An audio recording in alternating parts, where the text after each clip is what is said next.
மதுரையில் நடைபெற்ற திமுக பொதுக்குழுவில் 27 தீர்மானங்கள் நிறைவேற்றம்.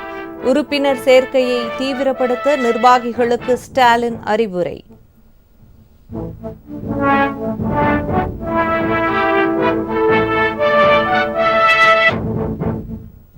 மாநிலங்களவை தேர்தலில் அதிமுக சார்பில் போட்டியிடும் வேட்பாளர்கள் பட்டியல் வெளியானது.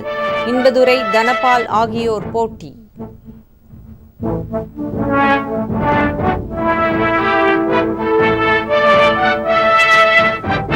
அதிமுக கூட்டணியில் தேமுதிக தொடர்வதாக கே.பி. முனுசாமி அறிவிப்பு. ஜனவரியில் தான் கூட்டணி குறித்து முடிவெடுப்போம் என பிரேமலதா விளக்கம்.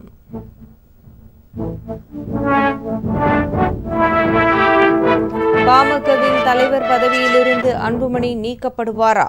வியாழக்கிழமை பதிலளிப்பதாக கட்சியின் நிறுவனர் ராமதாஸ் தகவல்.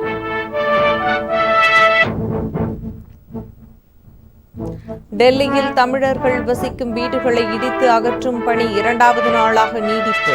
வீடுகளை இழந்தவர்கள் மாற்று இடம் வழங்க அரசுக்கு கோரிக்கை.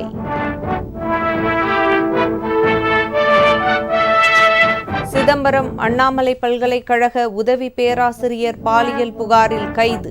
குற்றம் நடந்து 6 ஆண்டுகளுக்கு பிறகு இப்போது நடவடிக்கை.